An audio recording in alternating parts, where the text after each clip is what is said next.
I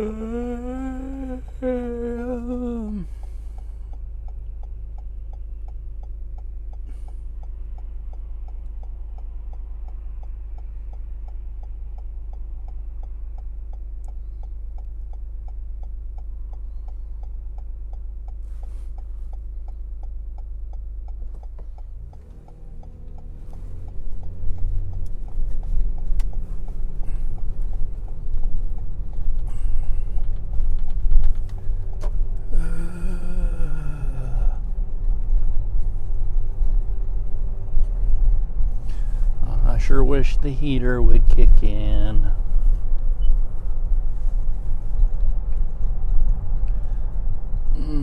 Brr.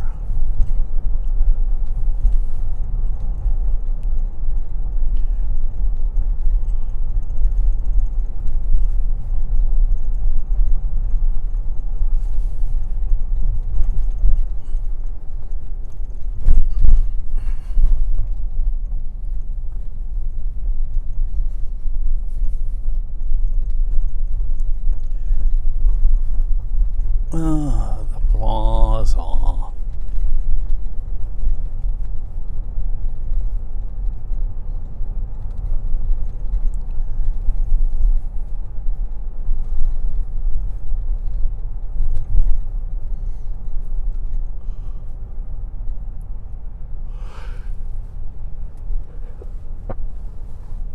Oh, there's a butt wiper beer.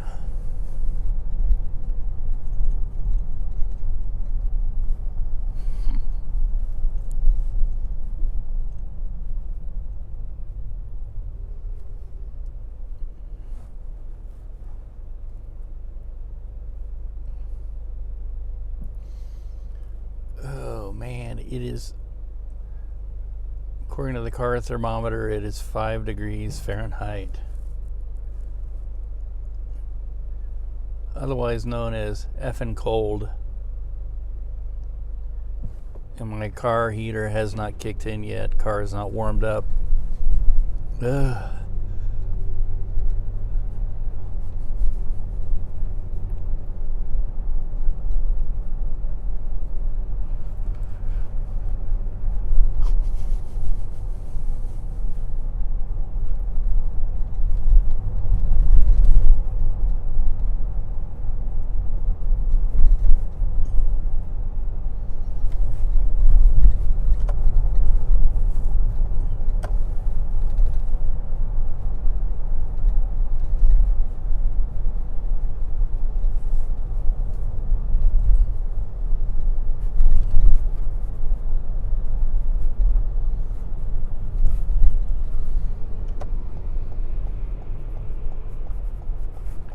Did that bus just run a red light? No, I just can't see it from here.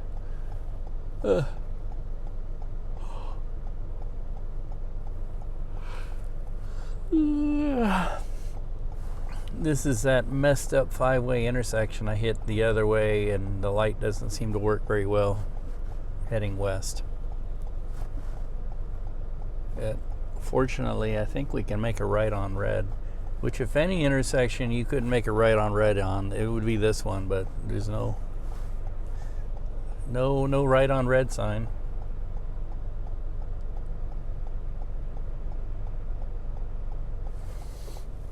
Here's our chance.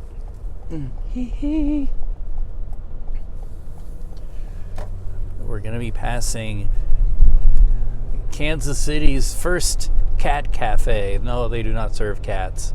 They serve coffee. But cats are on the menu as far as little fur friends you can play with and pet. I've never been there because I think their hours are weekends only. And we got 2 cats of our own, as well as 2 dogs and 3 children. Yeah, we got a handful. Cats and dogs are the least of our worries.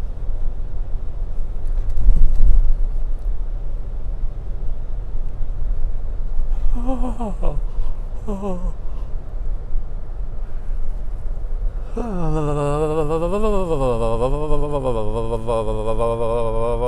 not exaggerating. It says 3 degrees now. I wonder if we're going to hit 0 by the time we get north of town.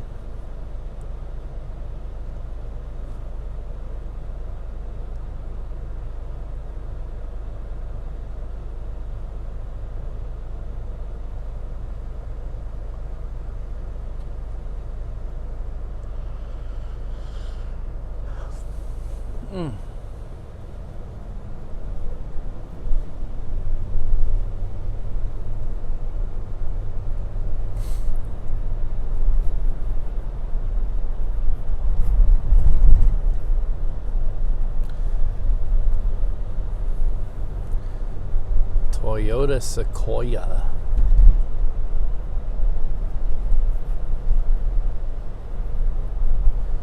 That thing looks like it's ready for urban warfare.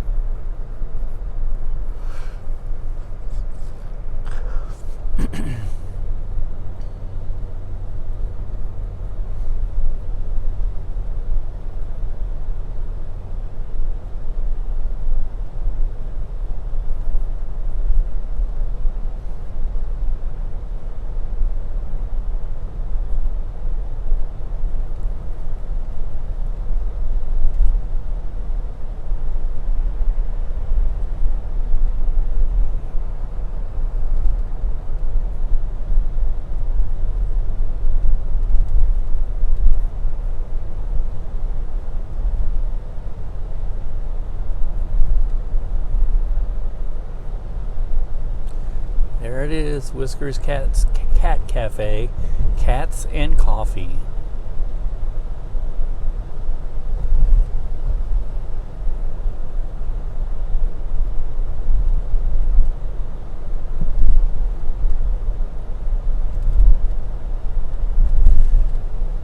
Oh man, that silly thing. That lawyer who was representing somebody in the Zoom meeting, and he had the cat filter turned on, and it's just so hilarious because it's like this cat that when he looks down, the cat looks down and looks really really sad. That's not the first time I've heard of that. I worked with a reporter one time, and she said that her husband was applying for a job, and they were doing it virtually, and this was years ago. And so they had the meeting online, and he had the stupid shark filter turned on, and he couldn't figure out how to turn it off. And so they were like sitting there talking to a shark.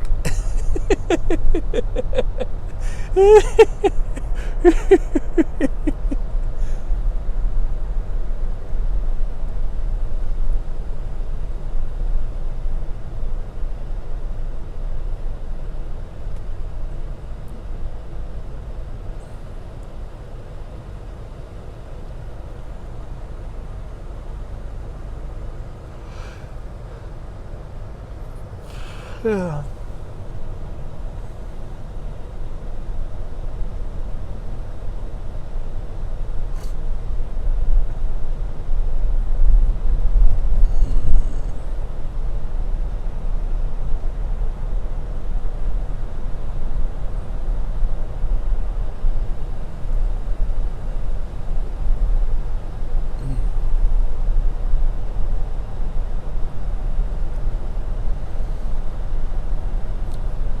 Thermometer still says 3 degrees Fahrenheit.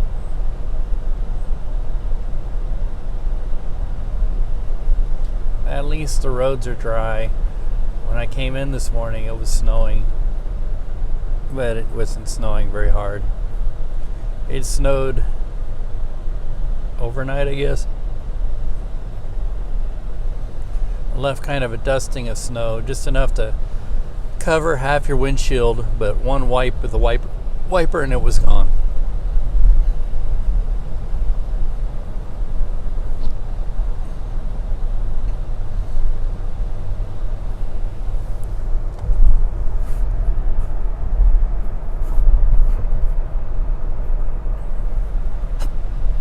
June 2001, or 2001.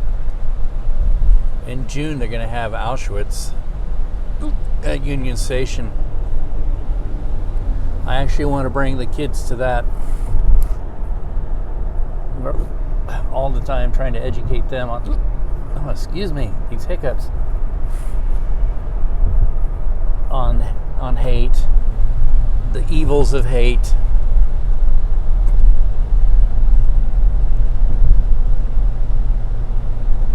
We're not trying to teach them how to hate. We're trying to teach them that hate is bad.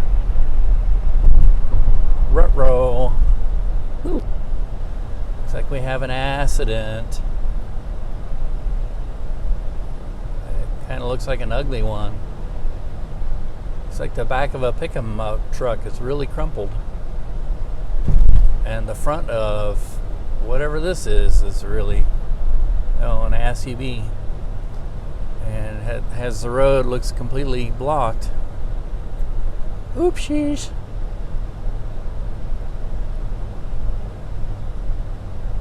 Those things hit hard.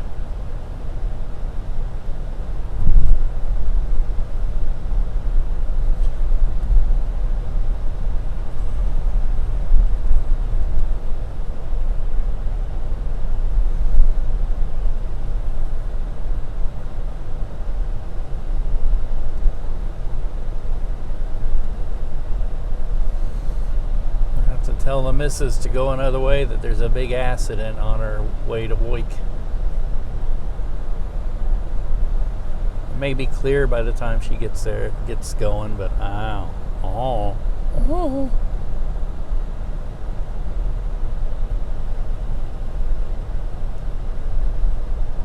Oh, the car is finally starting to warm. I'm starting to get a little feeling in my fingers.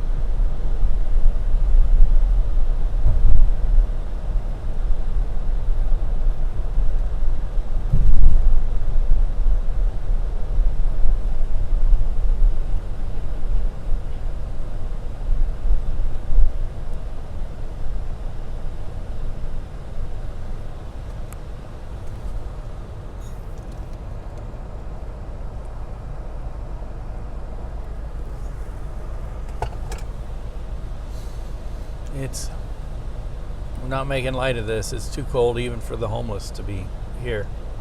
They usually gather on this corner to panhandle cars. And spoke too soon, maybe.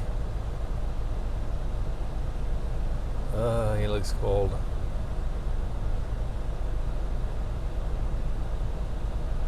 No.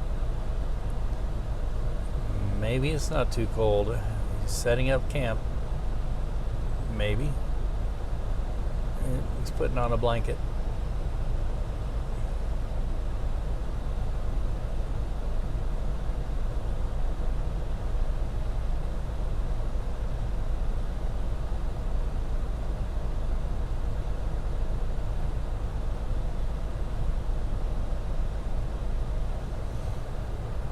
Nope. He's setting up camp. He's got his box ready to ask for money. Good Lord. Oh, the thermometer says it's 5 degrees now. A whole 2 degrees. Oh, now it's down to 3. 5.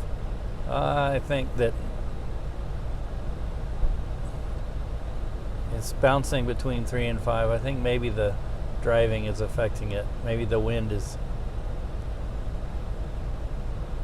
When I'm in the sun, it says 5. This vehicle next to me is giving me shade.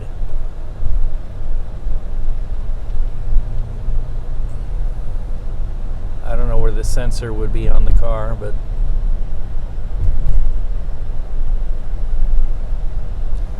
I don't think it makes much of a difference. It's friggin' cold.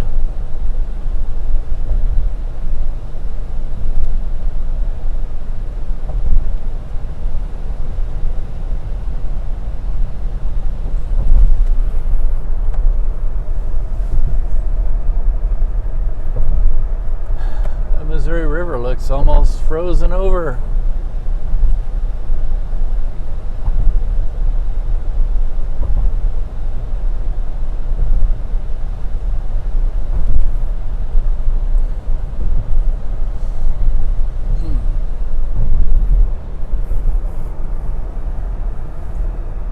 Hola, ¿cómo está? And that's the limit of my Spanish. Sorry.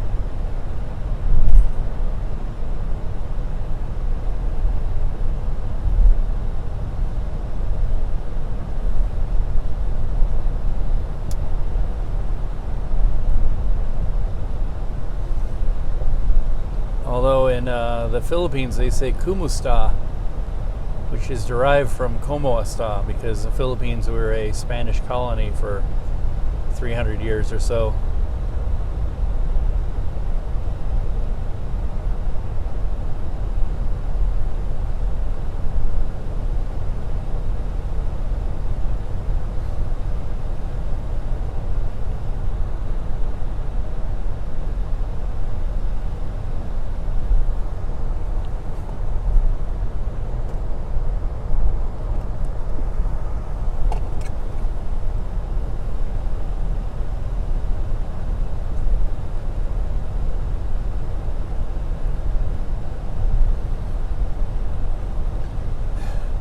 Are they getting ready for Carnival down in Brazil? You're from Brazil. Are you in Brazil?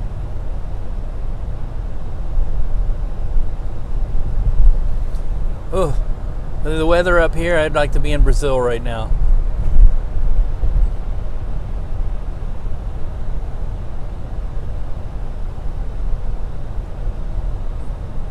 My car thermometer can't decide whether it's 3 degrees or 5 degrees outside, but I've decided it doesn't make much of a difference. It's just cold.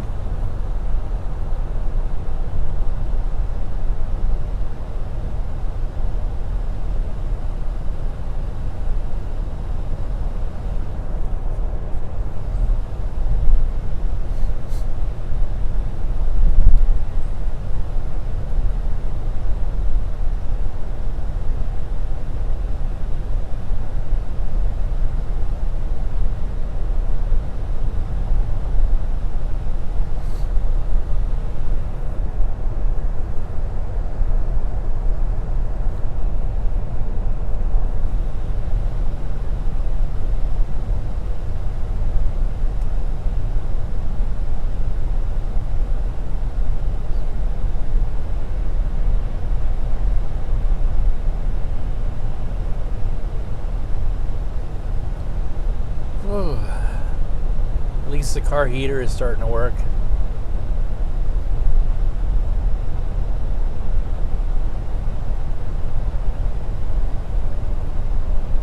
There's a smoky engine chugging over here.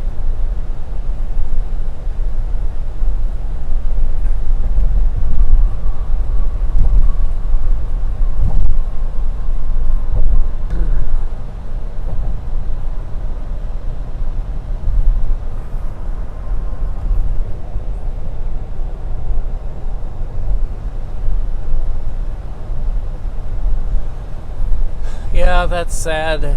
New Orleans has canceled all its parades too. I guess Mobile, Alabama has them as well. From Rio de Janeiro.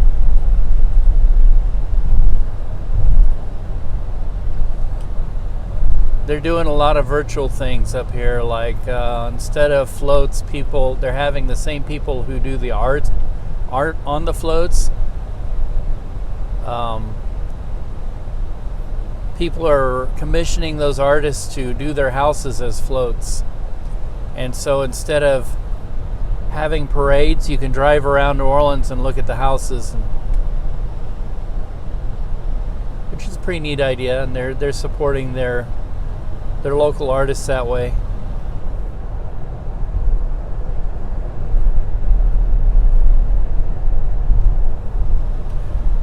we're just going to have a little window display. I haven't figured out yet what we're going to put in it yet, but it's ready for Valentine's Day. Actually, I should put a little heart box in there. I want to go buy some LED lights since my light bulb idea didn't pan out. I bought one of those color changing light bulbs, but I can't get it to hook up to the internet.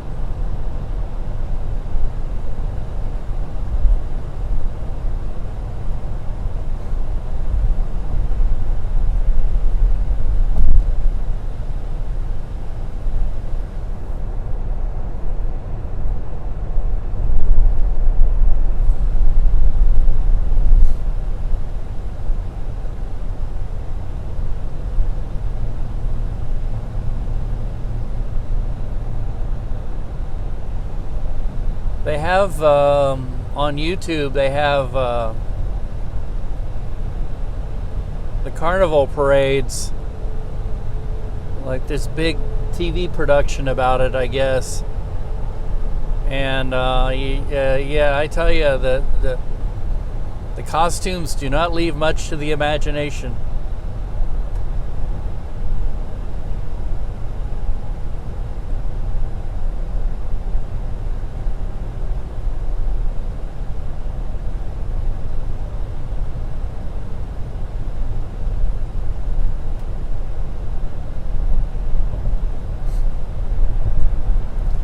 Where my wife is from, Cebu in the Philippines, they have the Sinulog parade, and it's a week-long festival with, I think, a parade just about every day. And this year, no parades. It was all done online and on the TV and in the shops and things like that.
I wonder what kind of severe weather season we're going to have here.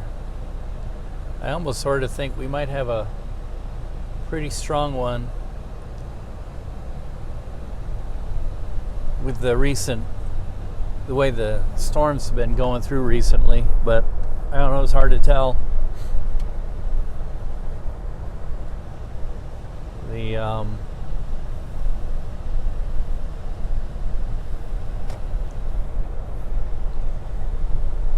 The weather's also been awfully dry, and we haven't had as much moisture.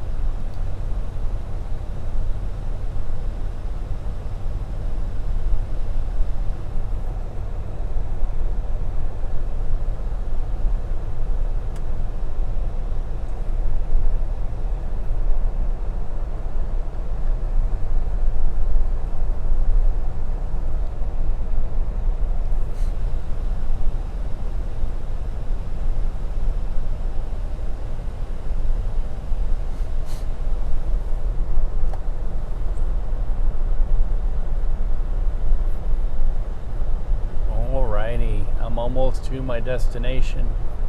So please like, share, subscribe.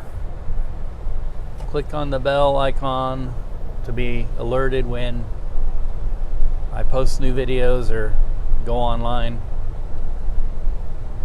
And I'll be back probably in less than an hour, maybe. I'm thinking I gotta run an errand, and I'm gonna go get some coffee. It's Friday, so I like Fridays.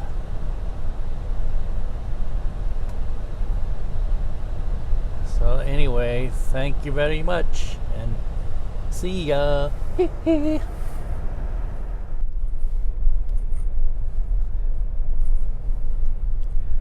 car thermometer now says 2 degrees Fahrenheit.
is freaking cold.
Coffee.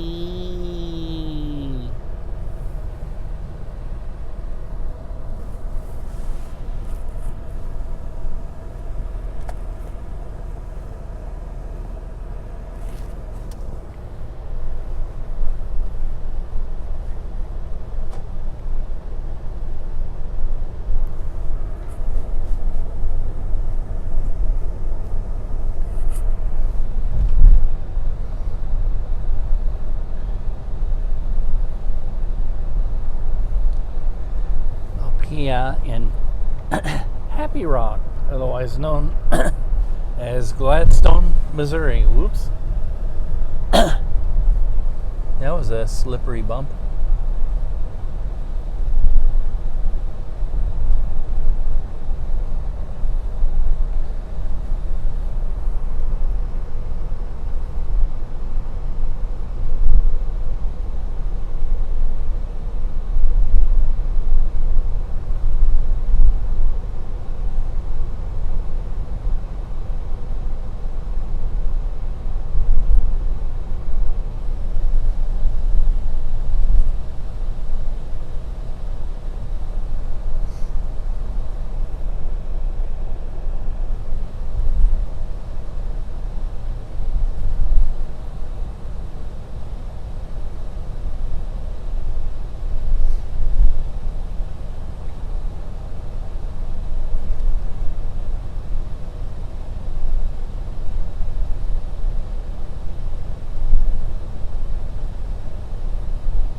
Back to 5 degrees in the cold, cold city.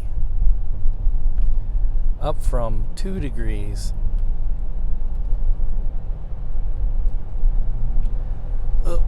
Gotta get around this truck. Fine.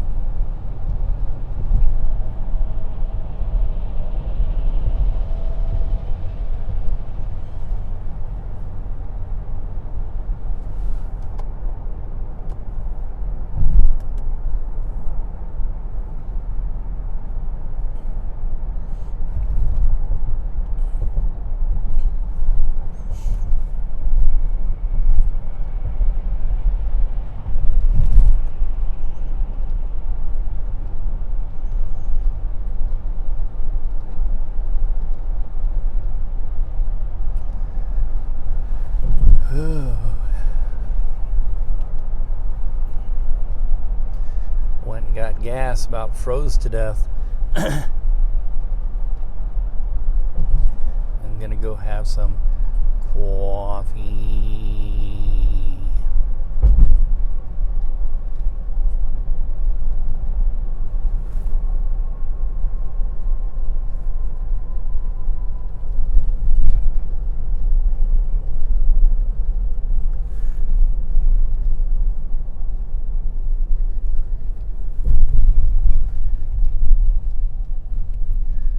Ooh, there's some chili pups over there in the dog park. Pupsicles.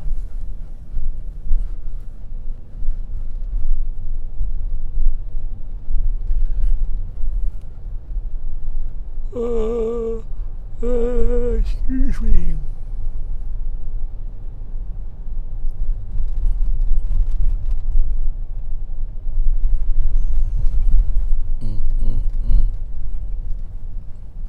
Oh, let's go this way. Let's go up Delaware. We always go the other way, so let's go up Delaware. Past the Farters Market here. City Market, we all call it the Farmers Market.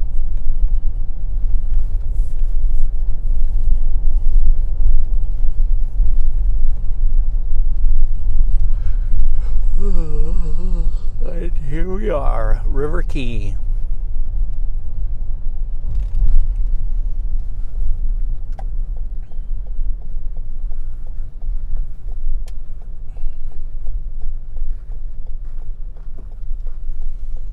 This is a very beautiful part of the city.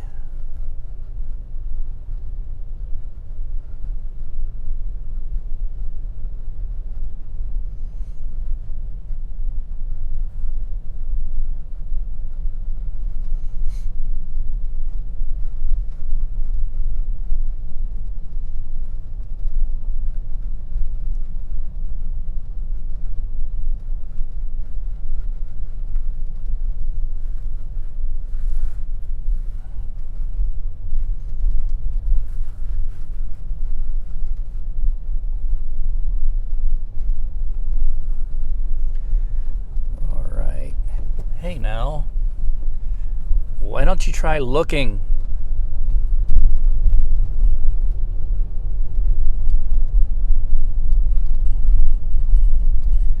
Out of the River Key and into downtown.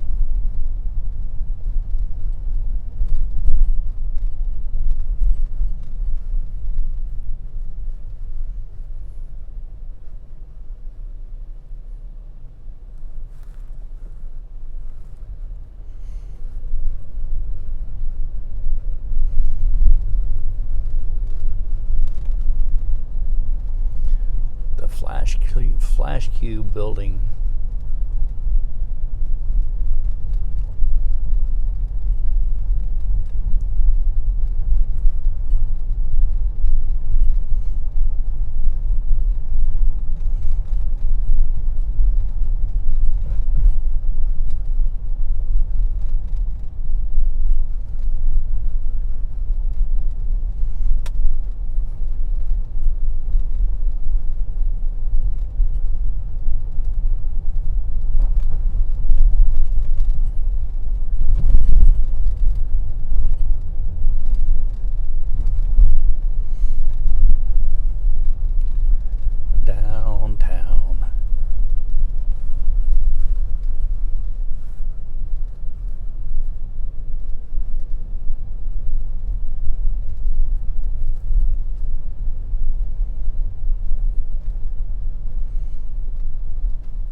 Crossroads Arts District.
China Beast.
Now, to attempt to do something like live stream life gets very complicated. Like, for instance, in there I had to turn the audio off because he's playing music, and these days music, if you're playing it even in the background, it gigs you for copyright, and so you can't really win unless you ask them to turn off music, and you can't do that. It's a record store. So things I never thought about when I came up with all these great ideas. Anyway, let's go wherever I'm going.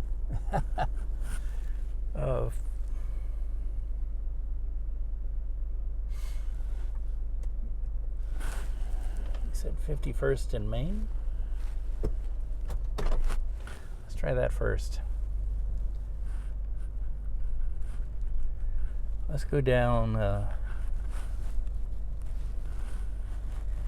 Troost Avenue over here.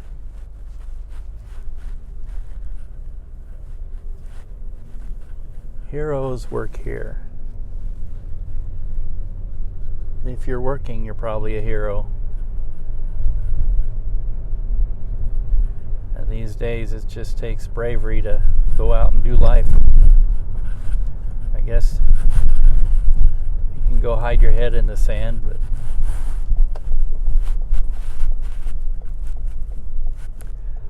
up ahead is the original Laugh-O-Gram studio where Walt Disney came up with Mickey Mouse. Walt Disney tried to get his start here in Kansas City. Oh, they're really gutting this building. I hope they're coming soon. Troost Midtown. Gutting all these buildings.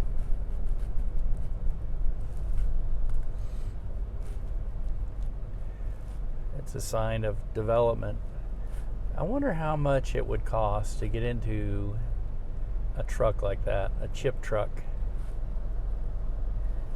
If I have my fantasy about being an expediter and traveling cross country and making my living hauling expedited freight, I wonder if I could get into a used Sprinter chip truck like that, build out the front of it into a small living quarters, and the rest for hauling freight.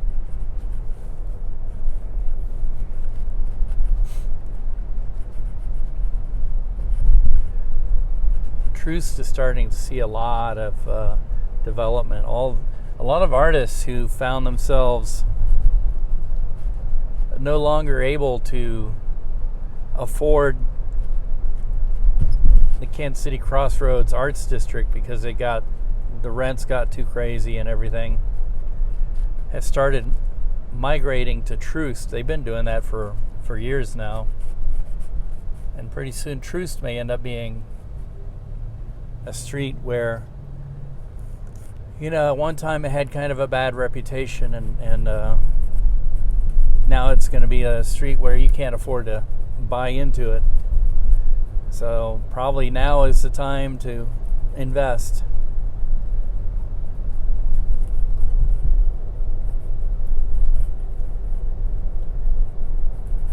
Troost has always been kind of a dividing line in Kansas City between the more affluent and generally white neighborhoods to the west and the less affluent and poorer, generally African American or immigrant neighborhoods to the east. And at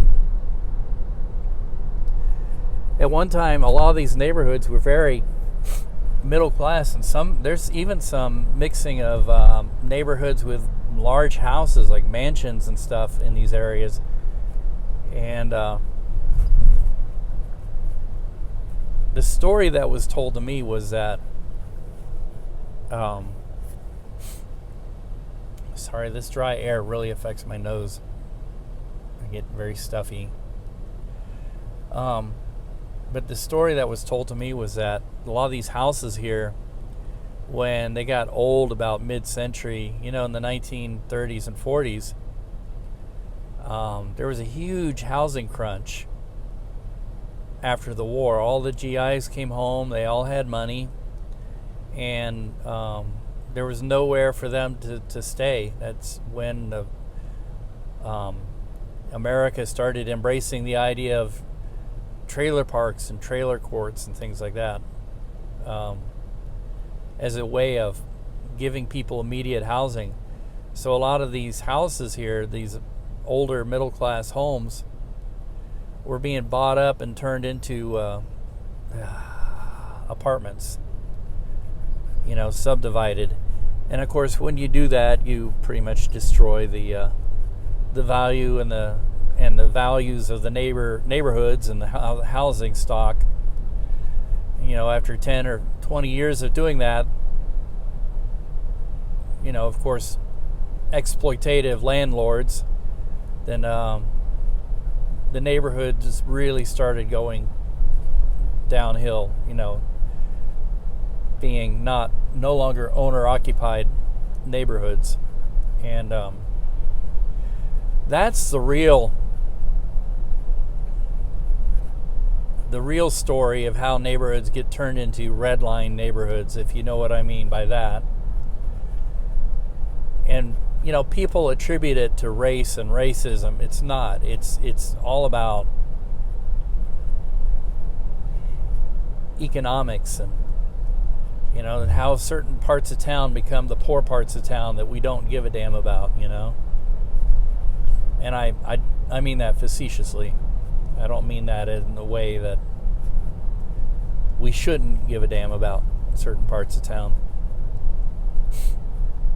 So by the 1960s and 70s, these neighborhoods here were really threadbare and pretty ugly, and lots of poverty, and not nice places to live. And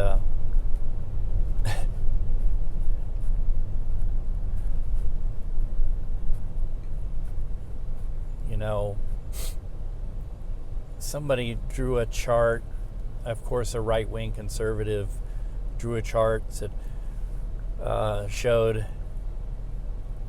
like a dividing line being the 1950s. After 1957, before 1957, after 1957, they showed crime shooting up after 1957, and before 1957, there wasn't much crime. And they erroneously attributed it to, they said, well, what made the difference here? And then they said, before liberalism, after liberalism. And like, no, that's not what happened. That is not what happened. If anything, you can blame conservatism for that.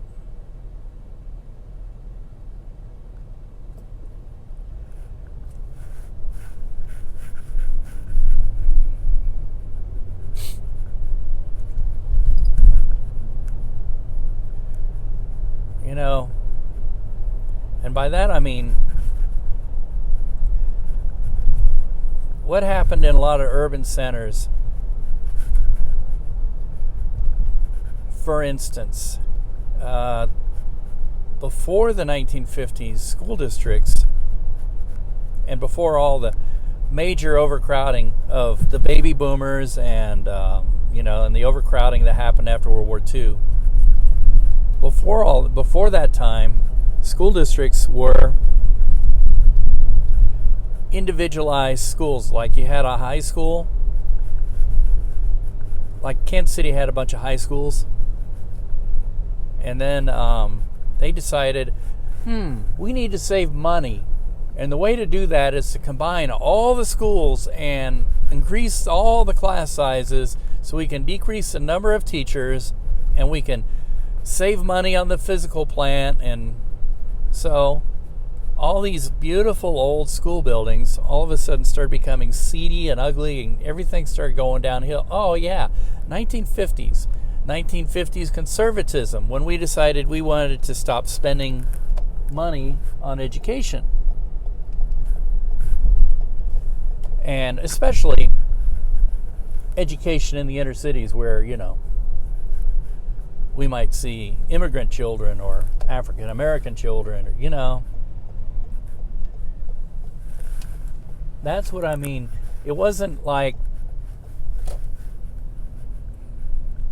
the humanistic approach to things where,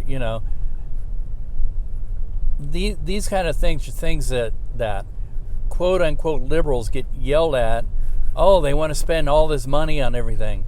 And I'm like, well, the argument is never about how much money is going to be spent.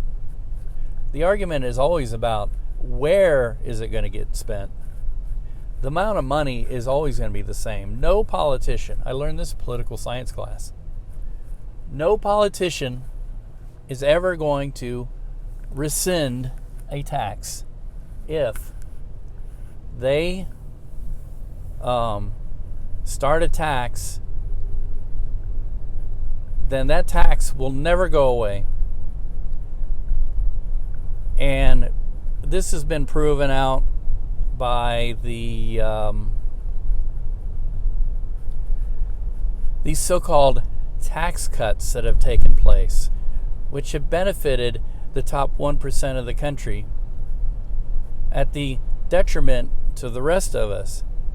And these so-called tax cuts, it's like you take water out of one bucket and you put it in another bucket. It never went away. So what they did was the federal tax rate they gave a tax cut, but all the services that were supported by those taxes, all the state services went away. So the states had to raise their taxes.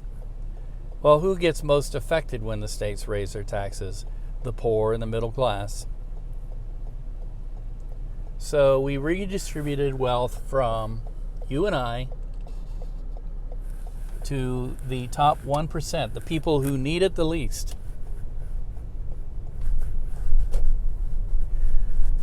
And, there's this myth in this country that top 1%, they all get there by the sweat of their brow and they pick themselves. No.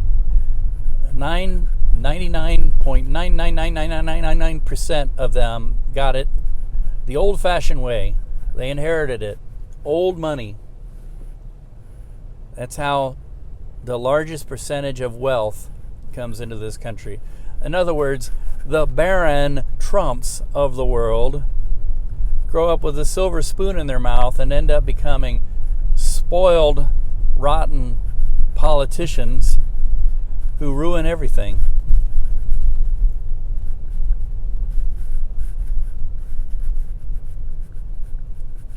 Passing through UMKC, University of Missouri at Kansas City. I'm looking for something, which I probably should have looked it up. I'm heading my way towards Main Street.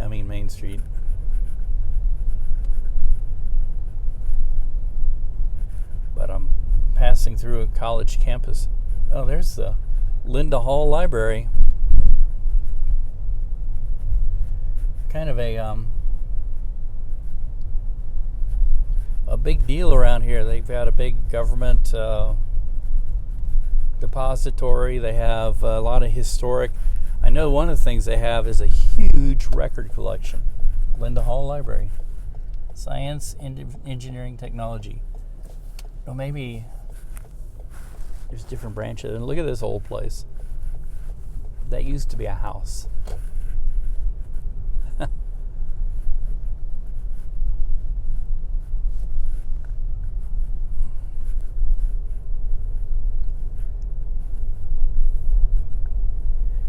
All right, let's see if I found my way to Main Street.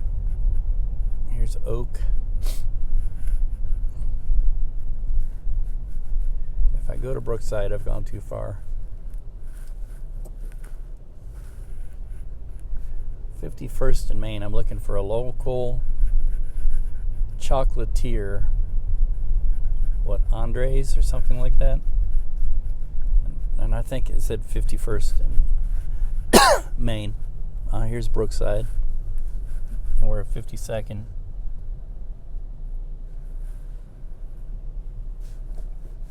I think around here, Maine is this way.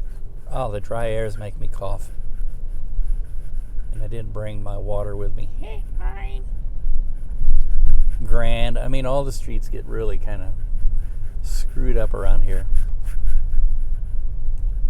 And now we're starting to transition into from the middle class houses to the upper middle class houses. Like these are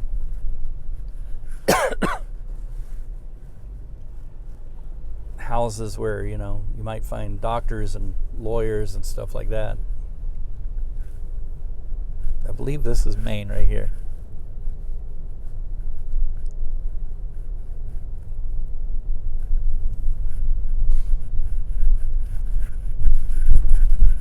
You can tell I don't travel around this area too much.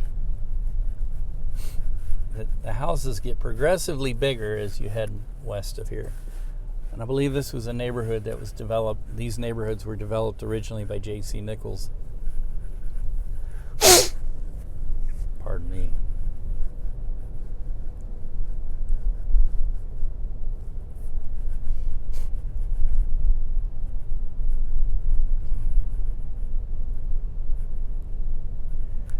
Now I know 51st and Main is where the original Minsky's is.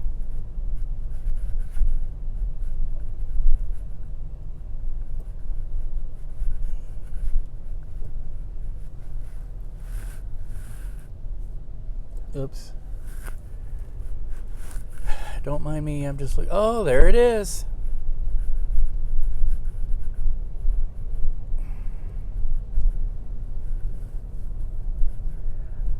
Andres.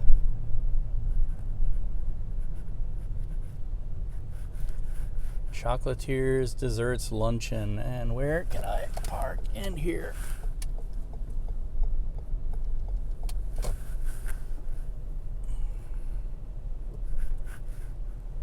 Oh, man. I wonder how expensive this place will be. But my friend Jim at Sister Ann's Coffee suggested I come here as an alternative to what I've been doing for Valentine's. So let's see. Not much into chocolate these days. I don't know if they have a diet chocolate. If I really wanted to, I could park right here. I don't really want to. I don't want to park too far away either because it's cold.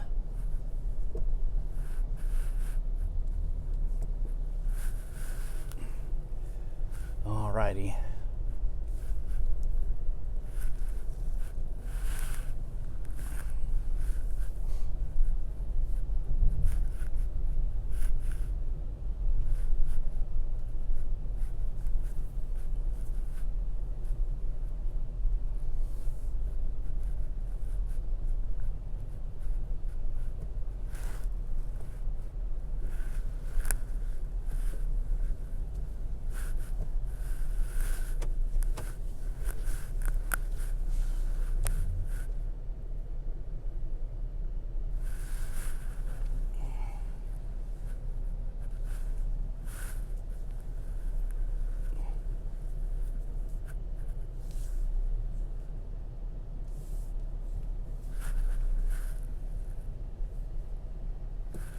Well, let's give her a try. We're here. We're queer. Get used to it.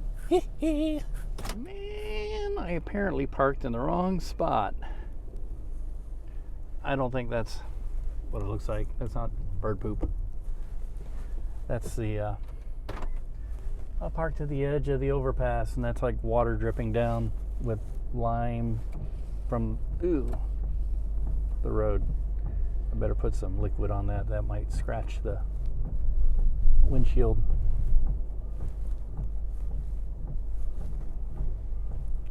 Nasty. I gotta take this car to a car wash as soon as I can do that without freezing my doors shut with this cold ass weather. It's 9 degrees Fahrenheit according to car thermometer. And you know, the funny thing is, you kind of get kind of get used to it after a while. You kind of go, oh, 9 degrees? It doesn't feel like it. Of course, if you're out in it long enough and not wearing the right clothes, you'll feel it. I just realized I sort of did a impromptu tour of the West Bottoms. I haven't been in that place since they were surplus exchange. They've rearranged everything. What was in the front is now in the back, and I guess what's in the front is now the back. I don't know.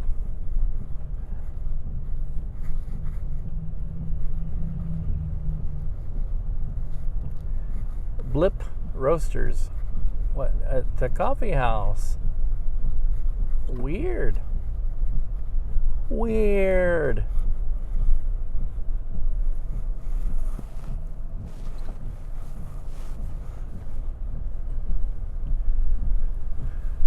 That little building used to be a restaurant. Little diner. I always thought it was kind of in a weird place. Oops.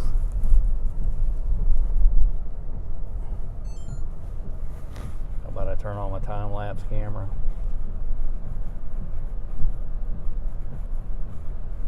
I don't know what's going on there.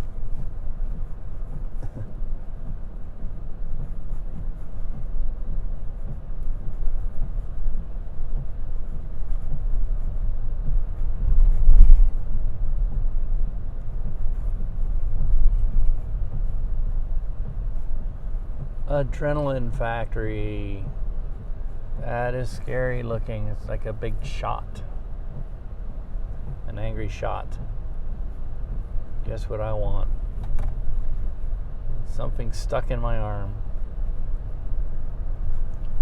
This place is being turned into something fancy smancy. I have not come down here in quite a while. I don't know what that fancy smancy place is.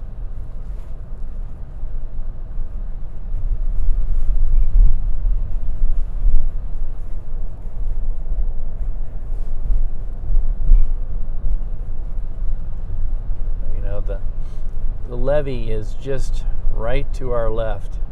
It's a concrete wall levee, and I have seen it to where the water has come to the top of it before. And what happens down here is that the water rises like in the flood year,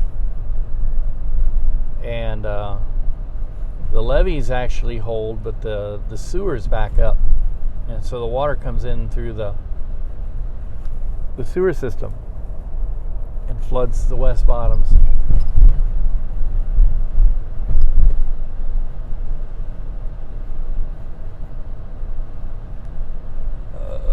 Since I'm turning around, I do not like to go straight, so I'm going to go around.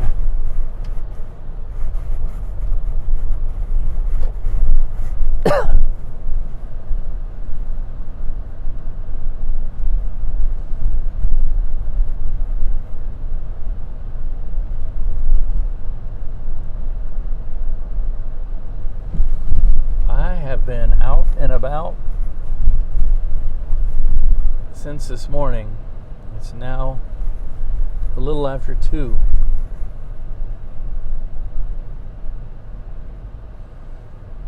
I have not had anything to eat since I left work, and I definitely haven't had any sleep, but if I go to sleep now, I'll probably be out for quite a while.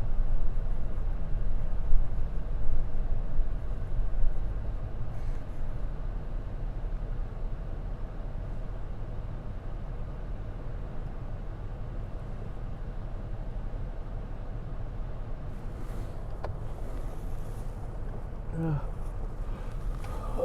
wonder if I get... Oh, no, I can't do that. No, right on red. Because of the streetcar tracks.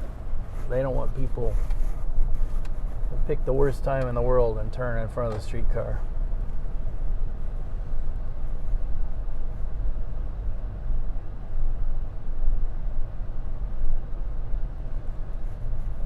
have to make an appointment for my doggie.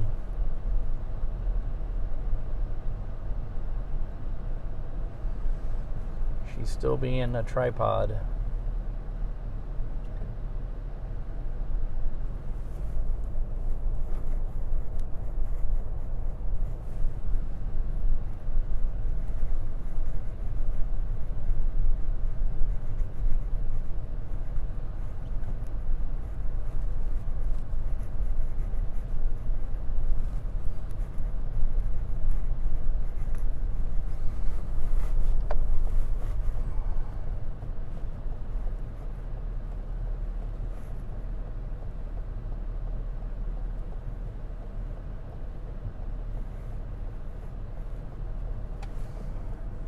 I guess I can go if my way is clear. Yeah, I don't think the trolley car is open. It looks like that might be something of a coffee house. I think they do coffees and sandwiches and a little gift shop kind of thing. That's an old PCC car or President's Conference car. Not the President of the United States, but the presidents of the streetcar lines that asked for it to be designed. They had a President's Conference. They came together and said, these are specifications, and they had them designed, and they became the standard streetcar in America from, I think, the 1940s until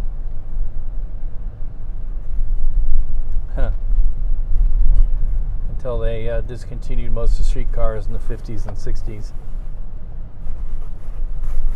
Except in New Orleans, which stuck with their old streetcars.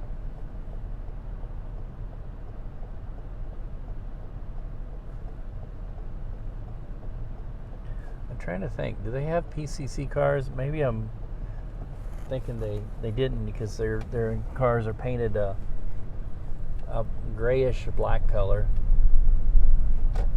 I don't know what I'm talking about.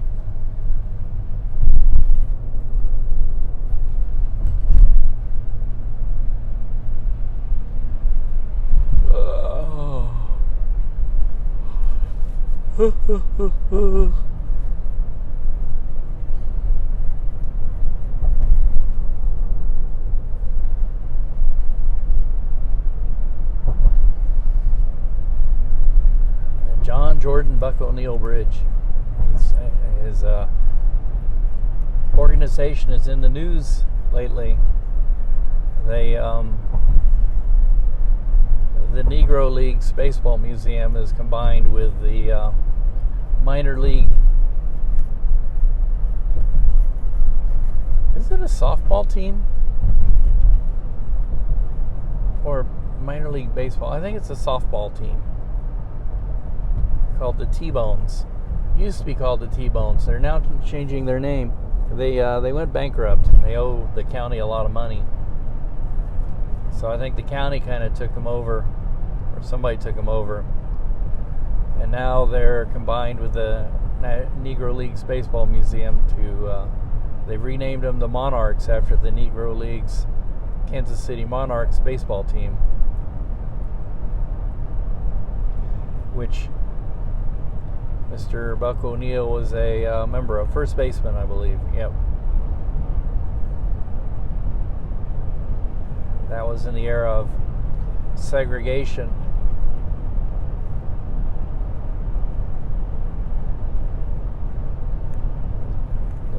That's sort of a news item too in itself, is that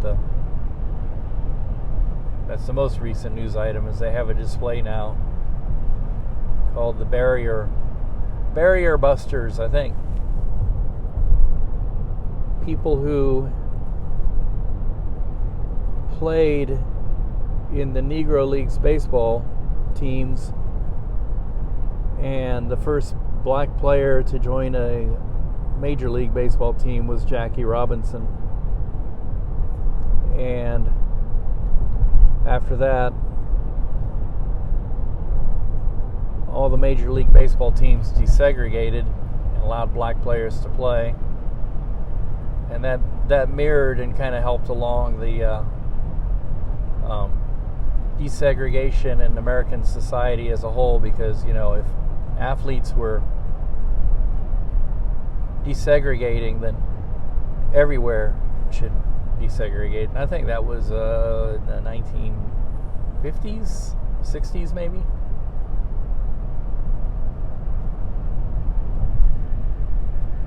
And after that, the Negro leagues no longer were a league because they all joined the major leagues.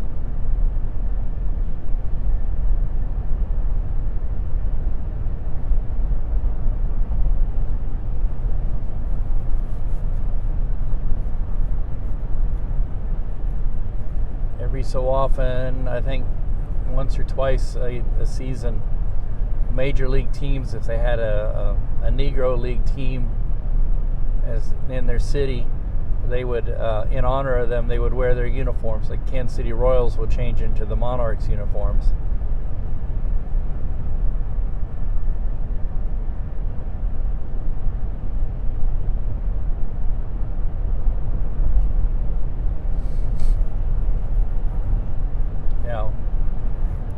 The athletes were leaders, but the people who really led the way in desegregation were musicians. Music, because black musicians would play something that white people wanted to hear and go to, and pretty soon the kids would be sneaking off and going to black clubs to listen to the music, and then they would actually start making friends with people and back and forth, quite often against their parents' wishes. And that's why there was always an effort to shut down music, because it was sinful and yada yada yada, air quotes here. And here in Kansas City, they did a real bad job in 1938 on the Kansas City music scene. I mean, they almost completely shut it down. And Kansas City was known for its wide open jazz. The musicians here innovated, like a lot of things were developed here in Kansas City that spread all over the world. But when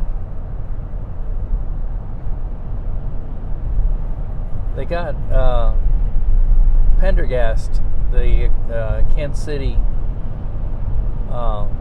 political boss,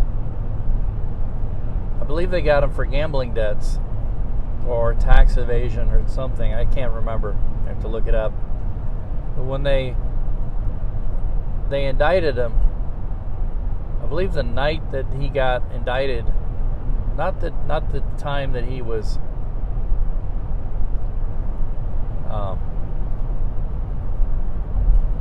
not the time that he was found guilty and put off to jail, but the time he was indicted, there was this political association. They still exist, but I can't remember their name. But their symbol is a broom.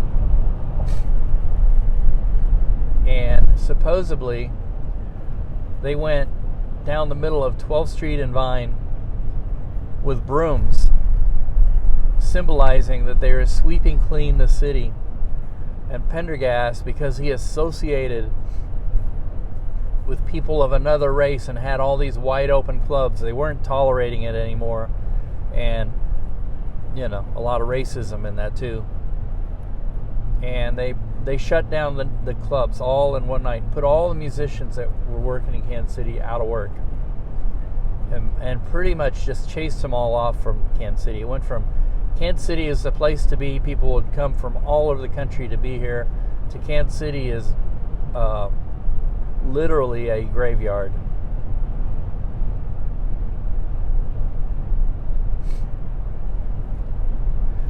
So a lot of musicians ran away from Kansas City as fast as they could. They went to places like New York, and they went to Europe, where they didn't care what color you were. They just wanted to hear the music you played.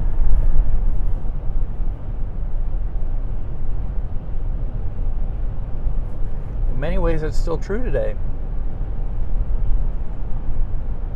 That was Europe right before the war, when a group of people came around who really definitely cared what color you were. The worst of the worst.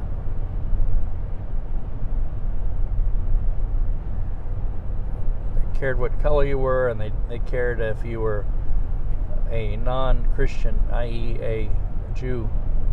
They didn't seem to really, at the time, care about Muslims at all. Matter of fact, there's a little known fact that a lot of Muslims joined up with the Axis powers, because a lot of the Muslims didn't care too much for the Allies, because they didn't treat Muslim countries very well.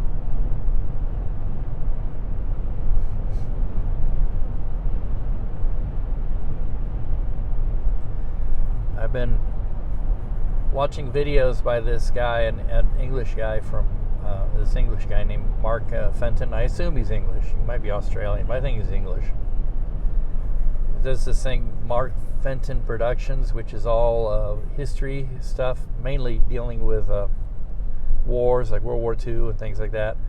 I learned a couple of things today I didn't even know.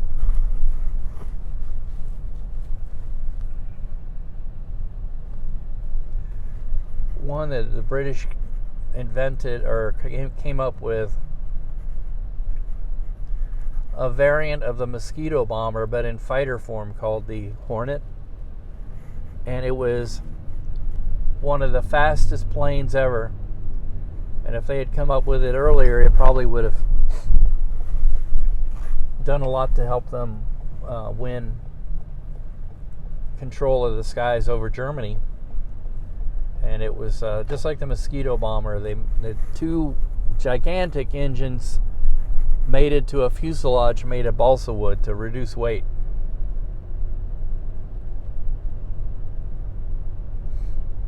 One single cockpit. It was like essentially a smaller version of the Mosquito. Mosquito was a bomber.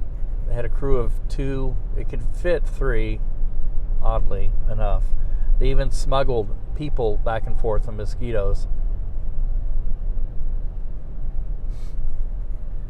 And it was a bomber made of balsa wood, and they said that the Mosquito bomber was actually faster than most of the fighters. It could outrun most of the fighters of its time. What else did I learn? Oh, that there were some Waffen SS that were used as the guards of the Nuremberg trials, and they were SS units who pretty much voluntarily joined. A lot of them were conscripted by the German army, and they were from Estonia. That they couldn't go back home because they would have been, as German SS units, they would have been probably executed. So the Americans recruited them and used them as guards at the Nuremberg trials. They wore American uniforms after the war.